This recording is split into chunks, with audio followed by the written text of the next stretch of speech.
Hi, Southern Shotty here. Today we're going to be looking at how to create this satisfying loop in Blender using a free add-on. Now I'm going to put a link to the free MoGraph array tool in the description below. And this array system is much more robust than what launches with Blender by default. It includes additional patterns and formats such as honeycomb patterns and rings on the circle array. It also enables you to do things like instance across the meshes of object while still maintaining control over transforms like incremental rotation and more. And then with its curve array, it has additional controls for tapering, offsetting your path, trimming your path, and more. Overall, it's just a very robust system designed to make motion graphics easy in Blender all from one modifier. Now, if you like what you see and you want to support the channel, check out the rest of the toolbox. We actually just added a spring field, which works like a delay effect, automatically delaying animation across instances, creating these really cool, fun, bouncy animations. It is 25% off and the Super Hive sale going on right now, so check that out. But let's dive in and start on the tutorial. Now, to follow along with this, you're going to want to download that free MoGraph array tool, point to it in your file paths, and also come up here to get extensions and turn on extra curve and mesh objects. So first up, let's hit Shift A here, and we're going to add a Bezier curve. Now, I just learned about this, but if you tab into edit mode, select all these points, come up to control points, you can set the handle type to automatic, and it'll just go ahead and flatten out that curve, which I love. So I'm going to be turning on snapping up here, and we're going to be using that pretty much the whole time. We're going to move this over on the x-axis so that it's right on the center origin, and then move this other one over here so it's 1 meter out. Now we're going to grab this point here and rotate it 90 degrees, and this point here and rotate it 90 negative degrees. I'm going to tab back out on object mode here, and I'm going to take the Y value here and bump this up to 0.5. I'm going to apply the scale here. Now we're going to tab back out into edit mode here. We're going to grab this point here, press E to extrude. Then with snap on, we're going to move it over 1 meter, just like that. Then we're going to rotate it 180 degrees. So just press R and type 180. Now I'm going to press E and do the same thing again, but this time I'm going to do negative 180. And then now I'm just going to repeat this several times. What we're trying to do here is create a bit of a sine wave, which is what we're going to use for our objects to follow. I recommend doing that 10 times so that when we tap back out onto object mode here, you can see that we have 10 meters on our X dimension. This is going to make doing some of the math later for getting a perfect loop much easier. So I'm going to rename my object here for a bit of organization, and then let's create a sphere that we can make to rotate along this curve. Now, if you did the extra objects add-on, if you go to your add menu under mesh, you will now see the round cube option. And if we come up here, we can do a quad sphere. And the nice thing about this sphere is we can subdivide it without having to worry about pinching. So you can adjust settings here, but we want to adjust the radius and set it down to 0.25. So that's going to be 0.25 meters on the radius. Now I want to add a little seam in the middle of this ball just to give it a little bit more visual interest. So I'm going to tab into edit mode here, switch over to edge selection, alt click the center here, and that'll select that whole edge loop. And here's a little trick you can do for creating seams. Hit Control B to bevel, rotate up on your mouse wheel so that you have at least one inside there.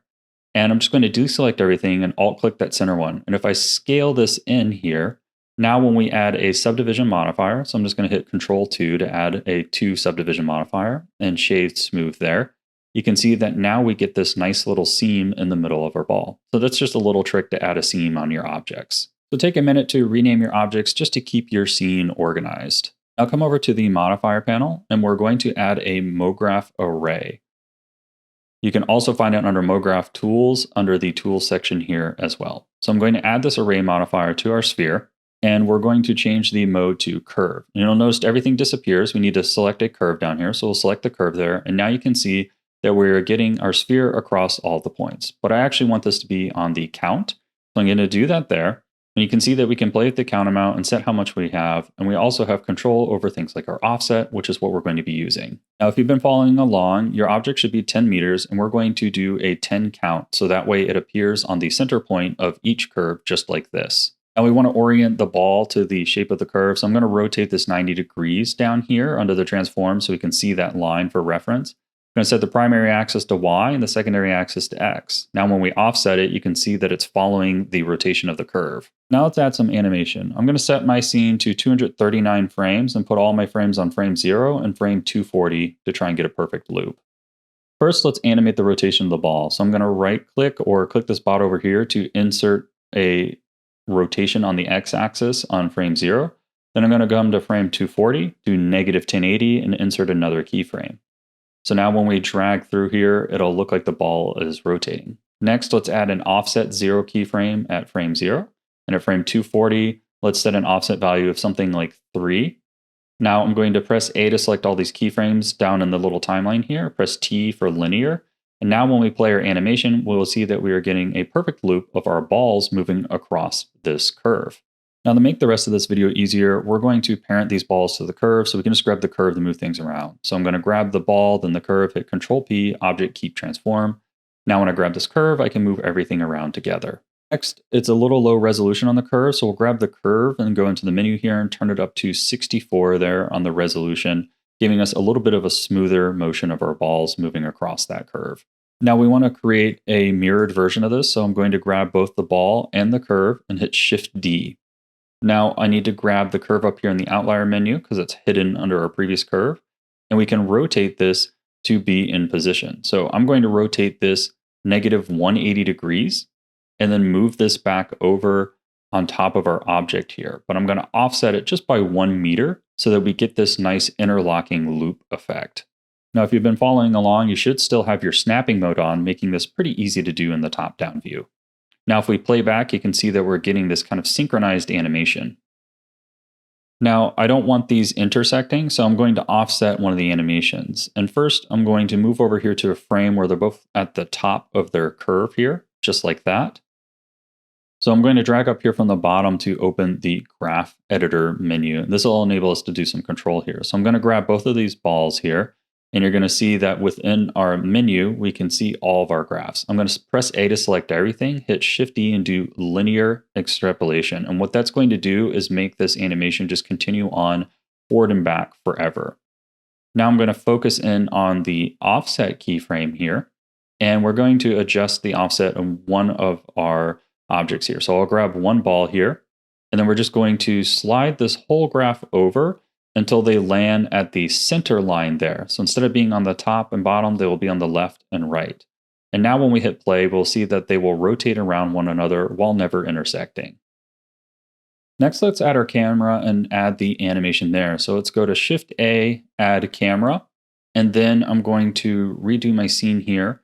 So I'm going to drag over there, drag up here, and I like to use the top left view as my camera port. So I'm going to put my camera there, turn off some of the overlays here as well. And our camera is inside of the object. So over on this view, I'm going to grab it and move it up on the Z axis. So I'm just going to grab that, move that up. I still have snapping on, so I'm going to set mine to something around 5 meters on the Z axis.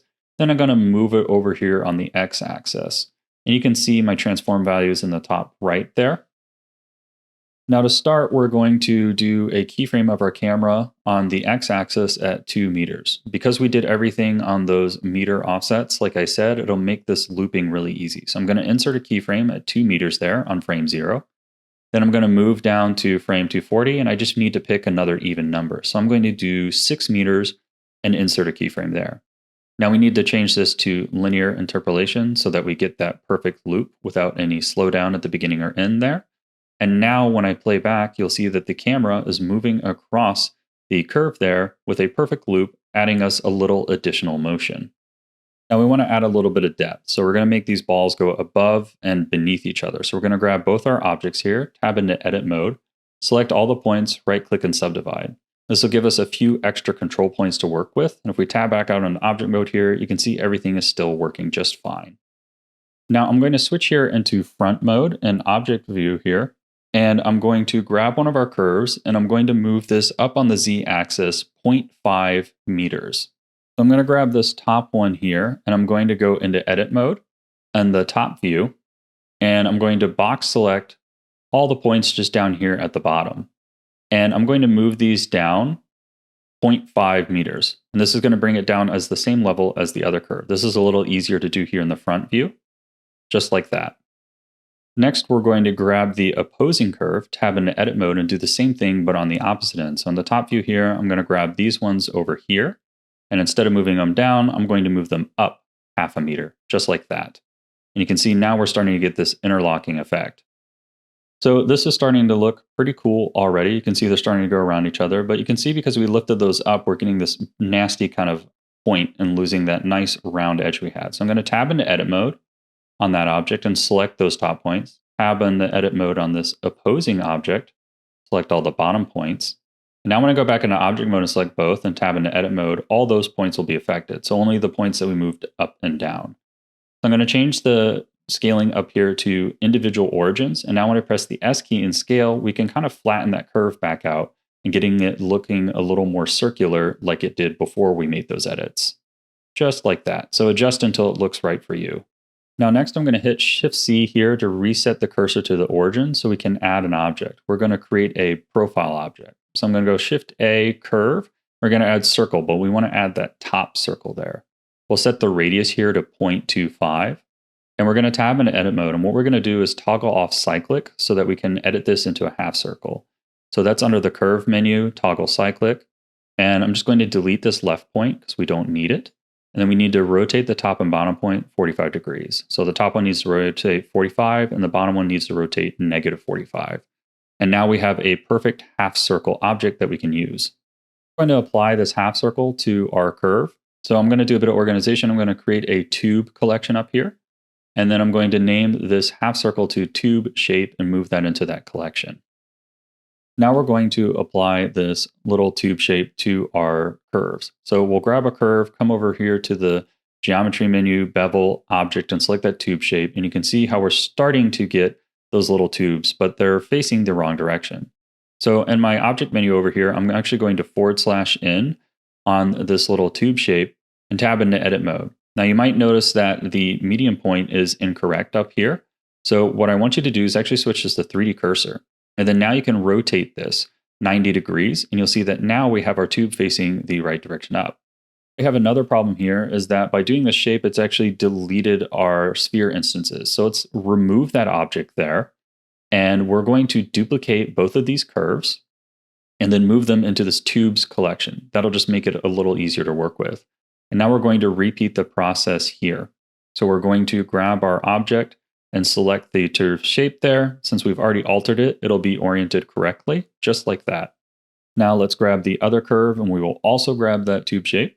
And now you can see we have an issue where they are intersecting. So we're going to fix that here in a moment. Just need to move one of these up on the Z-axis. So I'm going to grab this tube here.